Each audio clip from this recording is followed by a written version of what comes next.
भगवान श्री कृष्ण कहते हैं इन चार परिस्थितियों में स्त्री से कभी प्रेम नहीं करना चाहिए, चाहे वह कितनी भी प्यारी और सुंदर हो।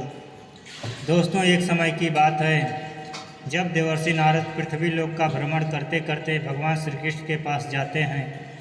तब भगवान श्री कृष्ण देवर्षि नारद को देखकर कहते हैं, हे देवर्षि नारद, आइए आपका स्वागत है, आज आप किस प्रयोजन से आए हैं। तब देवर्षि नारद कहते हैं, हे प्रभु, मैं अभी अभी पृथ्वी लोक का भ्रमण करके आ रहा था, तभी मेरे मन में एक प्रश्न जागृत हो उठी है, इसलिए मेरे उस प्रश्न का निवारण करने के लिए कोशिश करें।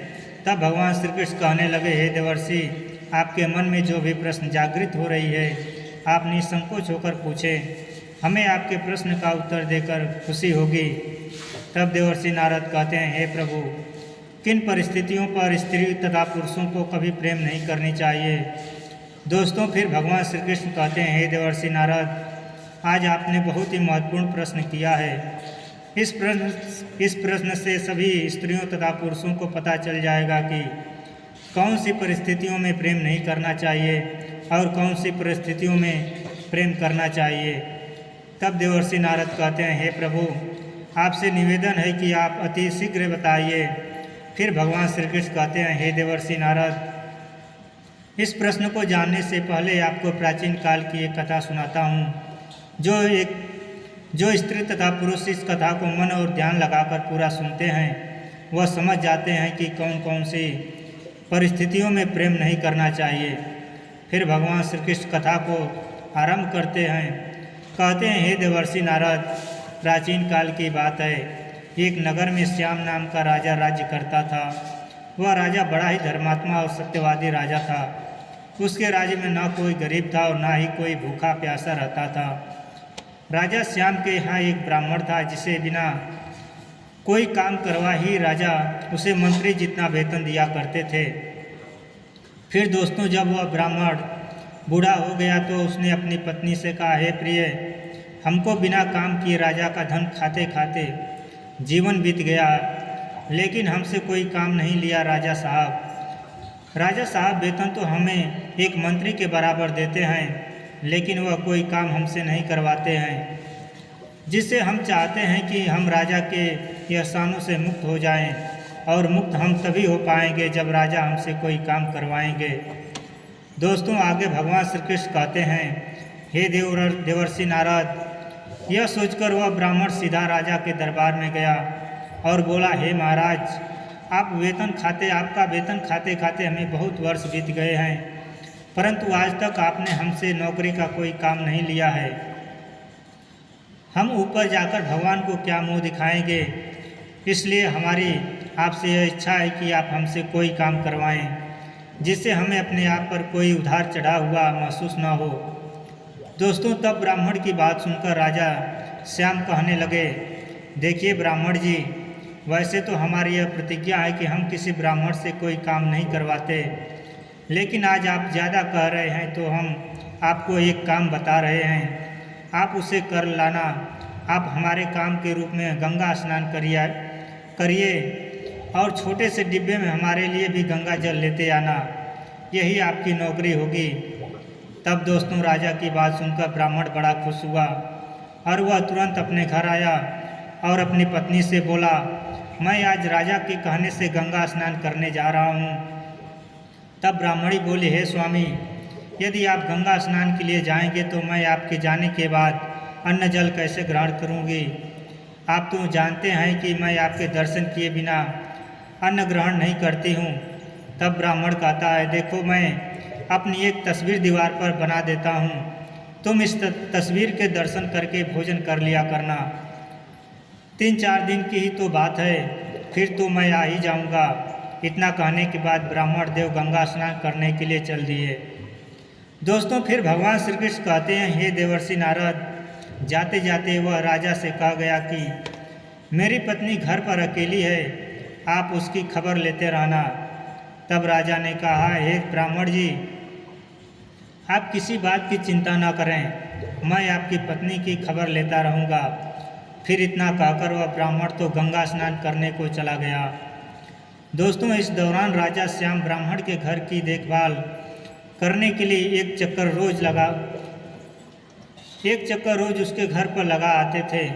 अब धीरे धीरे कई दिन बीत गए, पर ब्राह्मण जी गंगा स्नान करके अभी तक नहीं लौटे। फिर एक दिन की बात है, उस ब्राह्मण के घर के पड़ोस में आग लग गई, जिससे लोगों ने आग को बुझाने की बहुत कोशिश की, लेकिन आग नहीं बुझ पाई। अब तो धीरे धीरे आग ब्राह्मण जी के घर में पहुंच गई। तब उस समय वह ब्राह्मणी घर के अंदर दीवार पर बनी अपने पति की तस्वीर के दर्शन कर रही थी। आग जब पूरे घर में फैल गई तो वह ब्राह्मणी अपने पति की तस्वीर के आगे खड़ी हो गई और सोचने लगी, कहीं मेरे पति की तस्वीर आग में ना जल जाए। लेकिन उस तस्वीर के साथ ही साथ ब्राह्मणी भी जलकर मर गई। फिर दोस्तों, राजा को जब खबर मिली तो राजा भागता हुआ आया और ब्राह्मणी को मरा देखकर उसे बड़ा दुख हुआ और सोचने लगा, यह क्या अनर्थ हो गया। अब वह ब्राह्मण मुझसे पूछेगा तो मैं उसे क्या जवाब दूंगा। राजा इसी सोच में बैठा था कि इतने में गंगा स्नान करके ब्राह्मण भी लौट आए। तब घर जाकर उसने देखा कि आग में जलकर ब्राह्मणी मर चुकी है। तो वह ब्राह्मण क्रोधित हो उठा और राजा से बोला, हे राजन, गंगा स्नान को जाते समय मैंने आपसे कहकर गया था कि मेरी पत्नी की खबर लेते रहना, लेकिन आपने मेरी पत्नी की खबर नहीं ली, इसलिए वह आग में जलकर मर गई। मैं तुम्हें श्राप अवश्य दूंगा।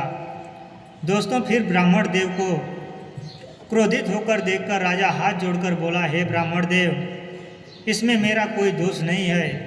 मैंने आपकी पत्नी की खबर ली थी, लेकिन आपकी पत्नी दीवार पर बनी हुई तस्वीर को बचाने के लिए घर से बाहर नहीं निकली, इसलिए वह जल गई।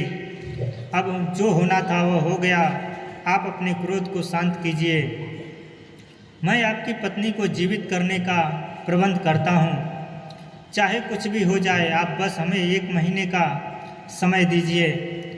तब इतना कहकर राजा ने ब्राह्मणी की लाश को तेल में रखवा दिया और कहा, आप 1 महीने का इंतजार करें।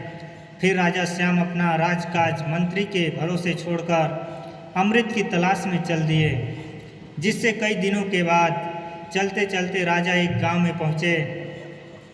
वहाँ एक घर के द्वार पर चबूतरा बना हुआ था, जिससे विश्राम करने के लिए राजा उस चबूतरे पर बैठ गए। उस घर में एक बूढ़ी माँ और 2 प्राणी रहते थे। बूढ़ी माँ का बेटा बहुत दिनों से काम के लिए बाहर चला गया था, लेकिन जब वह गया तब से घर लौटकर नहीं आया था। दोस्तों, फिर भगवान श्री कृष्ण कहते हैं, हे देवर्षि नारद, बूढ़ी माँ का बेटा देखने में एकदम राजा श्याम की तरह लगता था, जिससे राजा को द्वार पर बैठा देखकर वह स्त्री उन्हें अपना पति समझ बैठी और उसने अपनी सास से कहा, हे माँ, द्वार पर बैठा व्यक्ति ऐसा लगता है जैसे वह हमारा पति हो। यह सुनकर के बूढ़ी माँ भी दौड़कर घर से बाहर द्वार पर आ गई और राजा को ही अपना बेटा समझकर उससे लिपट कर रोने लगी और कहने लगी, बेटा तू इतने दिनों तक कहाँ था? तेरी याद करते करते मैं तो बूढ़ी हो गई और बहू भी दिन रात तेरे बारे में सोचकर व्याकुल रहती थी, पर तूने आज तक हमारी खबर नहीं ली। दोस्तों उस सास और बहू की बातें सुनकर राजा गहरी सोच में पड़ गया और कहने लगा कि कैसी बला मेरे गले पड़ गई है। मैं तो अमृत की तलाश में निकला था, पर मैं यहाँ किस मुसीबत में पड़ गया हूँ। फिर राजा ने उन्हें समझाया कि मैं तुम्हारा बेटा नहीं हूँ, तुम्हें धोखा हो गया है, तुम्हारा बेटा कोई और है। तुम अपने बेटे का पूरा हाल मुझसे बताओ, मैं तुम्हारे बेटे को ढूंढ कर लाऊंगा। फिर बूढ़ी माँ कहने लगी, बेटा मेरा पुत्र 14 वर्ष की उम्र में विवाह करके चला गया और आज तक 25 वर्ष हो गए हैं। उसकी पत्नी उसकी चिंता में सूख कर पतली हो गई है, पर वह अभी तक लौट कर नहीं आया। दोस्तों, फिर राजा कहने लगे, तुम्हारा बेटा किस देश में रहता है? क्या आपको कुछ पता है? तब बूढ़ी माँ ने जवाब दिया, महाराज, दक्षिण दिशा राज्य में एक चंद्र प्रताप नाम का राजा है, जो 1 किलो सोना रोज गरीबों को दान करता है। उसी राजा के पास मेरा बेटा नौकरी करता है और उसका नाम मृत्युंजय है। दोस्तों, राजा श्याम बूढ़ी माँ और उसकी बहू को दिलासा देकर वहाँ से चले गए कि बहुत जल्द तुम्हारा बेटा तुम्हारे पास आ जाएगा, तुम चिंता ना करो। फिर राजा श्याम ने शीघ्र ही राजा वीर प्रताप के राज्य में पहुँच गया और द्वारपालों से कहा, हे द्वारपालों, मृत्युंजय नाम के एक व्यक्ति को बुला दो जो राजा का सेवक है। मैं उनके गांव से आया हूँ, मेरा नाम श्याम है। फिर द्वारपालों ने जैसे यह खबर मृत्युंजय को दी तो मृत्युंजय तुरंत भागता हुआ द्वार पर आया और श्याम को अपने कक्ष में बुलाकर ले गया और उसकी खूब खातिरदारी करी। फिर राजा श्याम ने बताया, हे भाई, जब से तुम अपने घर से चले आए हो तब से तुमने अपनी सूरत तक नहीं दिखाई है। तुम्हारी माँ और पत्नी का रो रो कर बुरा हाल है। अब जल्दी से जल्दी आप जाकर अपनी माँ और पत्नी से मिलिए। दोस्तों, तब मृत्युंजय कहता है, हे मित्र, क्या बताऊं, राजा साहब मुझे यहाँ से जाने ही नहीं देते। ना तो वह मुझे छुट्टी देते हैं और ना इस्तीफा लेते हैं। मैं क्या करूं? राजा श्याम कहने लगे, कोई बात नहीं, तुम राजा से कहना कि मैं घर जा रहा हूं, मेरे बदले में मेरे स्थान पर मेरा भाई काम करेगा। दोस्तों, फिर मृत्युंजय ने वैसा ही किया। उसने राजा को जाकर सारी बात बता दी। गांव से मेरा भाई आया है, मेरी पत्नी और मेरी माँ की तबीयत खराब है, मेरे स्थान पर मेरा भाई आपके यहाँ काम करेगा और 1 महीने के बाद मैं वापस आ जाऊँगा। दोस्तों, फिर राजा ने उसकी मांग स्वीकार कर ली और उसे घर जाने की अनुमति दे दी। अब मृत्युंजय की जगह पर राजा श्याम काम करने लगा, जिससे वह रोजाना रात में राजा के कक्ष में पहरा देता था। दोस्तों, फिर भगवान श्री कृष्ण कहते हैं, हे देवर्षि नारद, दुनिया में अच्छे लोगों को भी कमी नहीं है, जो दूसरों का दुख दूर करने के लिए अपनी जान की बाजी लगा देते हैं। राजा श्याम स्वयं एक राजा होकर भी दूसरे के स्थान पर नौकरी कर रहा था। राजा चंद्र प्रताप हर रोज आधी रात के समय नगर से बाहर एक देवी के मंदिर में जाता था। वहाँ एक गर्म तेल की कढ़ाई रखी थी और वह देवी राजा चंद्र प्रताप को पकड़कर उस तेल की कढ़ाई में डाल देती थी। जब वह उसमें तला जाता था तो देवी उसे निकाल कर खा जाती थी और फिर उसकी हड्डियों को इकट्ठा करके उन पर अमृत छिड़ककर उसे जीवित कर देती थी। उसके बाद 1 किलो सोना देकर उसे वापस भेज देती थी। फिर राजा अगले दिन वही 1 किलो सोना गरीबों को दान में दे देता था। फिर एक दिन राजा श्याम ने सोचा कि राजा इतना सोना कहाँ से लाता है, इसका पता लगाना चाहिए। अब तो आधी रात के वक्त जब राजा चंद्र प्रताप देवी के मंदिर में गए तो पीछे पीछे राजा श्याम भी चला गया और छिपकर सब घटनाक्रम को देखता रहा। सोचने लगा, अरे वाह, इतना कष्ट उठाकर राजा सोना प्राप्त करता है और उसे दान भी कर देता है, क्यों ना इस राजा का कष्ट हमेशा के लिए दूर कर देना चाहिए। दोस्तों, यही सोचकर राजा श्याम ने अगले दिन एक व्यक्ति से कुछ पकवान, इत्र, सुगंधित वस्तुएं मंगाई और तरह तरह के स्वादिष्ट मसाले भी मंगवाए। फिर उसने उन मसालों और पकवानों को अपने पेट को काटकर उसमें भर लिया। जब आधी रात का समय हुआ तो राजा ने अपने कुछ लोगों को बुलाकर राजा चंद्र प्रताप को मूर्छित करवा दिया और उसकी जगह स्वयं मंदिर में चला गया। रोज की तरह देवी ने उसी तरह पकड़कर उसे भी तेल की कढ़ाई में पटक दिया। जब राजा तला गया तो देवी ने उसे निकालकर खाना शुरू किया। फिर आज तो उस देवी को हर दिन से अधिक स्वादिष्ट मांस लग रहा था और उसे पूरा खाने के बाद देवी ने उसकी हड्डियां एक जगह पर रखी और उन पर अमृत छिड़क कर उसे जीवित कर दिया। उसके बाद देवी ने राजा से कहा, अरे राजा, आज तो तूने मुझे बहुत प्रसन्न कर दिया है, तुम मुझसे जो चाहे वह मांग लो। दोस्तों, अब तब राजा श्याम ने देवी से 3 वर मांगे।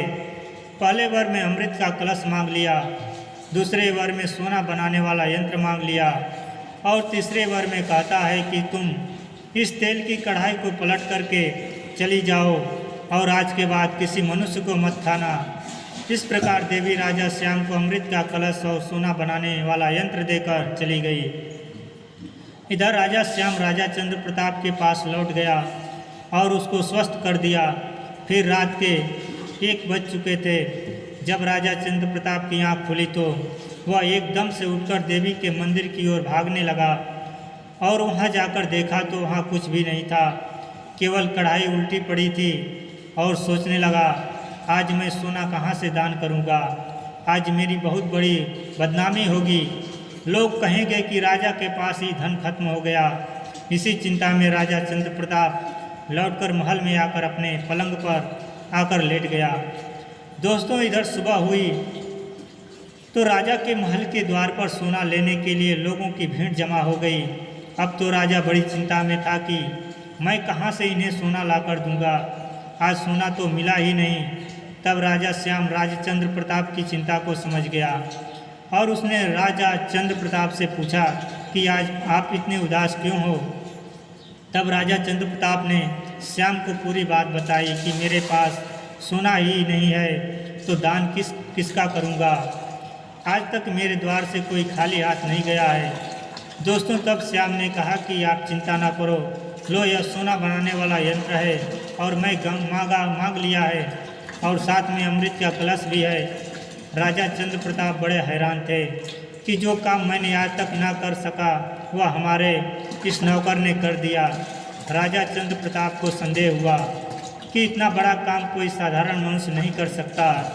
फिर राजा चंद्र प्रताप कहने लगा, राजा श्याम तो तुम कौन हो, राजा श्याम तुम कौन हो, सही बताओ। तब अपना सही परिचय देते हुए कहा कि वह एक नगर का राजा श्याम है और मैं एक ब्राह्मणी को जीवित करने के लिए अमृत लेने आया हूँ।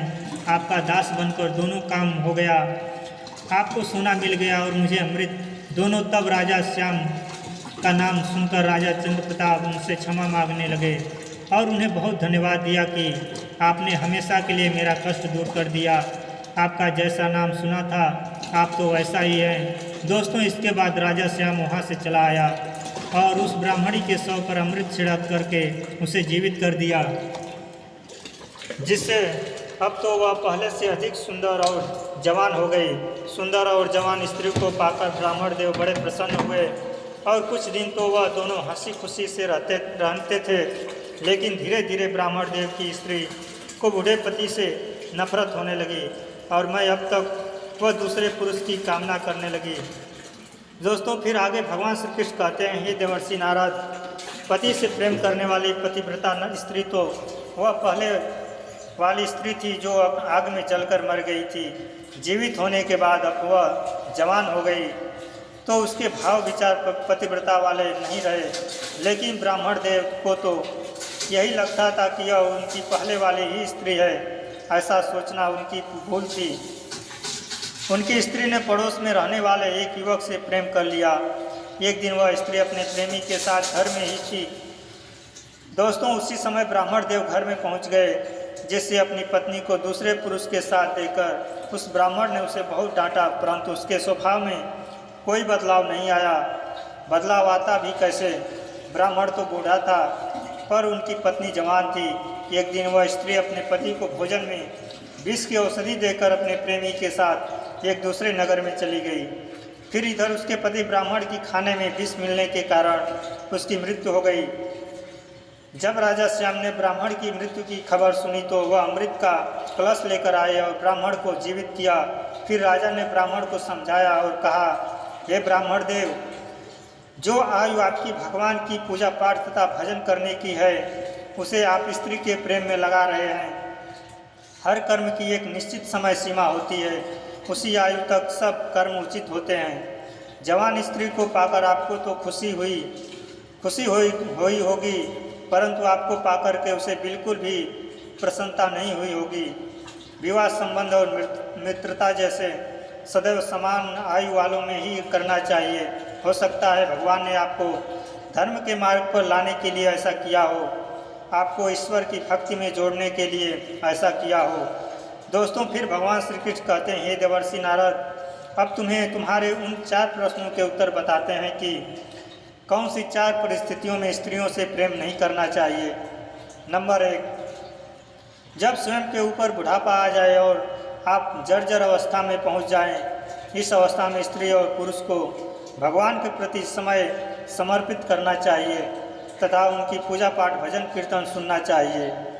नंबर 2, जब स्त्री बदचलन हो जाए और वह आपका अपमान करने लगे।